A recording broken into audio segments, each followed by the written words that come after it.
would, turn your attention to your worksheets and just list those attributes that you think are important. And then let's talk about them. Whose is this?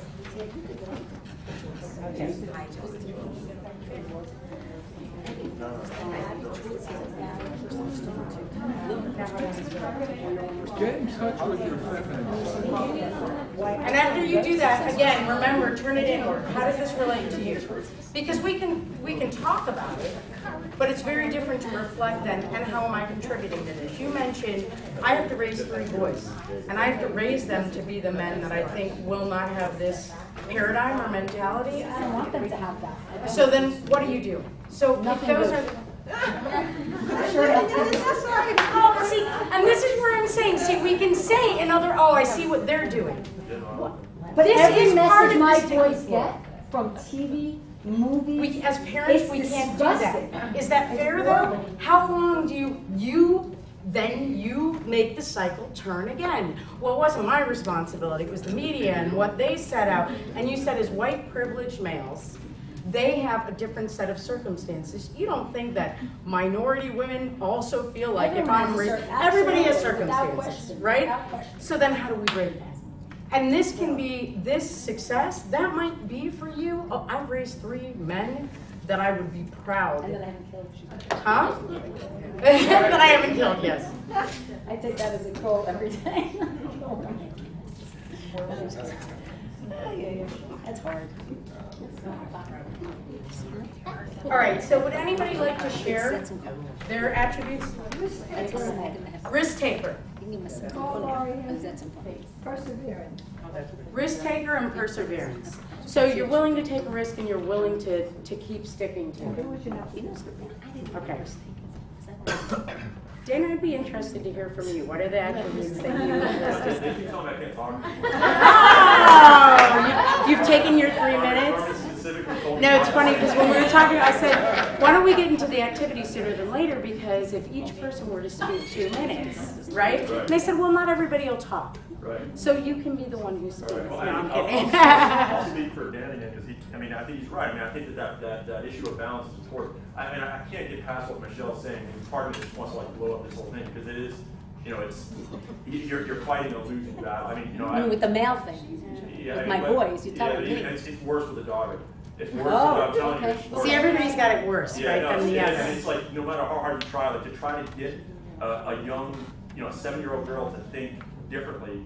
It's like a losing battle. No, I'm not saying it's easier with girls. No, I it's wasn't not. comparing Yeah, at no, all. but God it's bless just, you. I don't want it. To try to get her to understand it, like she can play a sport, not be a cheerleader. Right, okay, so you're telling me it doesn't exist anymore, but that's part of it, okay? Because having 2 girls, do you know how many princess things I own? Right. And if my daughter's waiting for some prince, I didn't marry for money, I married for love, unfortunately, and I'm very happy for it.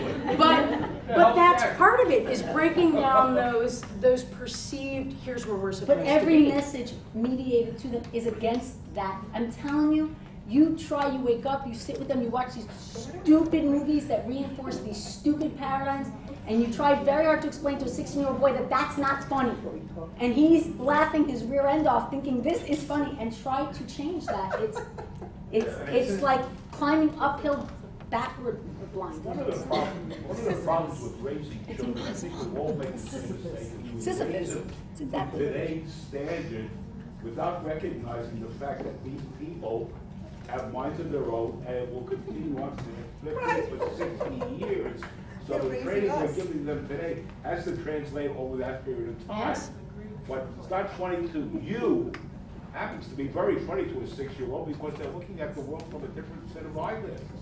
in every which way. Yeah, but they plus. I mean, they plus. But there's, But they plus all sense of civility and meaning and. Well, and, some people here are just trying to raise themselves. Exactly. So can we start on just raising ourselves and then get those, because I mean, like you said, I'm sure I'm not doing anything good, right? Well, and this is where it starts. It starts with me. I see with my, I mean, since we got off on that path, your children don't do what you tell them to do. They do what you do.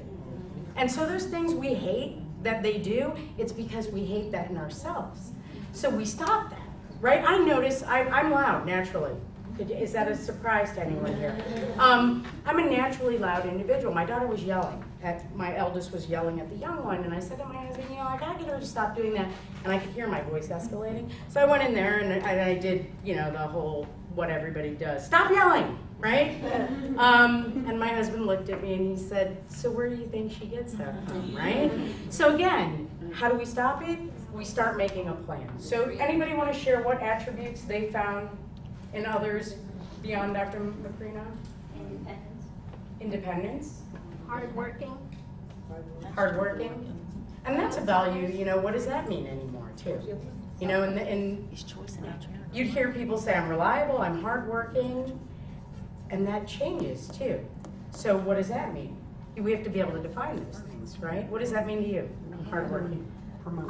Making sure that you do your job from A to Z the best way you can. Follow through, right? Okay, so attention to detail, being careful. Anyone else? Fairness. Fairness. And that's Treating everyone with dignity. being equitable, right? Integrity. Integrity. Now, again, I'm going to ask you to do the harder part. It's easy to do this part. How do you see that in yourself? Those things, and I'm asking you because if we're really going to make a difference, then you start reflecting. We stop looking outward and we start looking inward. And we say, what am I doing now? So anyone want to share how this is a little boastful feeling, but anybody feel like, okay, I've written these things down and I can say how I'm now displaying these things? I think there needs to be there needs to be a renewed sense of connectedness with your community at every level.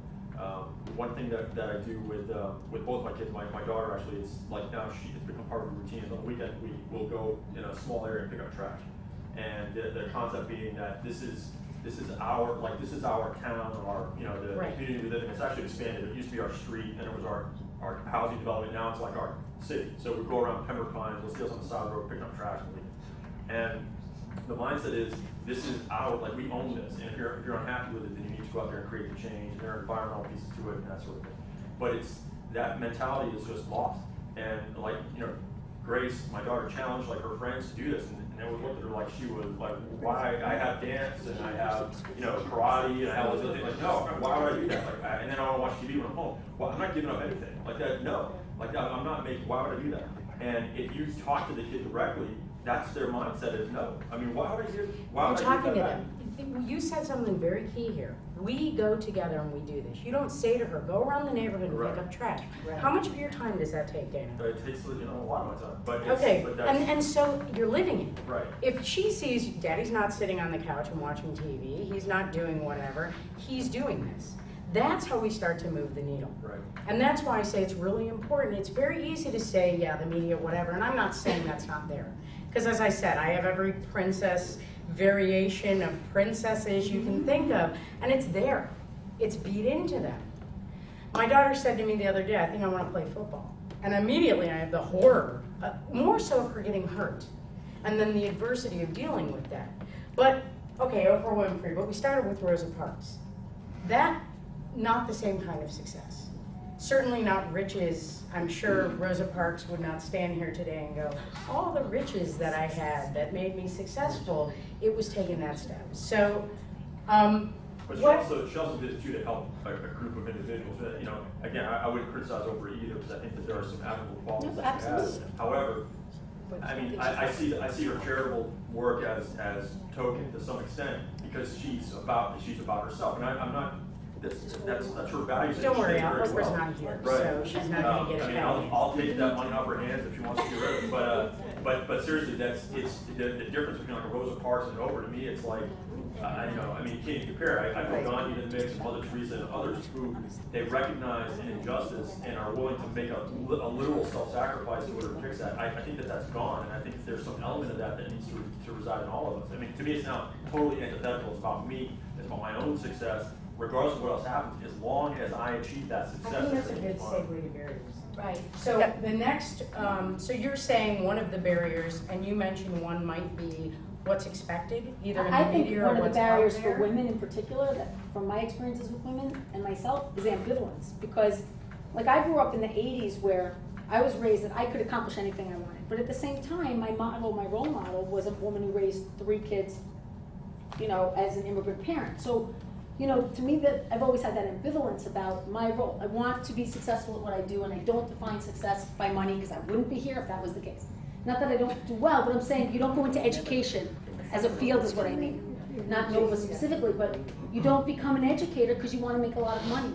You become an educator because you want to help people and you care about the outcomes of impacting people. So not your own ambivalence, but. No, but even your own ambivalence about how far do you push, like for example, in academia, that's an extremely stressful environment. It's got one of the highest rates of divorce is academics, okay? And you know, how much of that do you want to be published and present and da-da-da-da-da-da versus raise 3 kids and be productive to your institute? There's all this sort of, you know, different perspectives to that. So I think in that sense, there's a lot of ambivalence to what does it mean to be successful as in your field, in your profession, as a parent. You know, I'm past a lot of that I'm still ambivalence, stuck on the but I word should. ambivalence. You mean that there's, you can't define it yourself? I've come a long way since I turned 45 a couple of Okay. weeks ago, so I gotta tell you, in 2 Because weeks it I seems made like you something stop. you're passionate about, not ambivalent. But when I started, there was a lot of ambivalence. What direction do I want to go? And I think a lot of women experience So, that. so that would be better, not knowing what I want. How's that?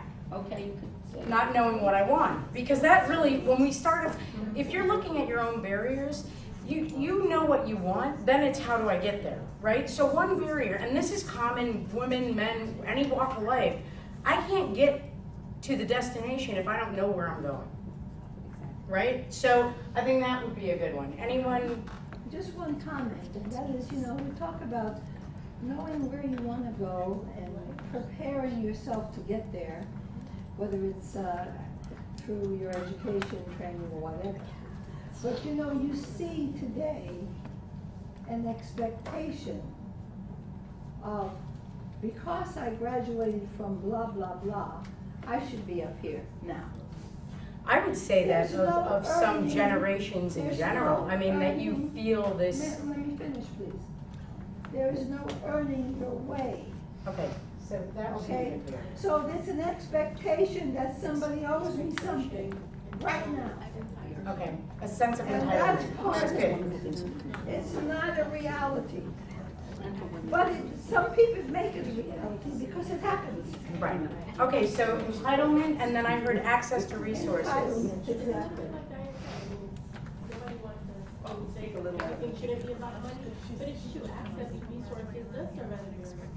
And those who have never had those opportunities, see, because I also was raised by an immigrant parent, and for me it was totally different.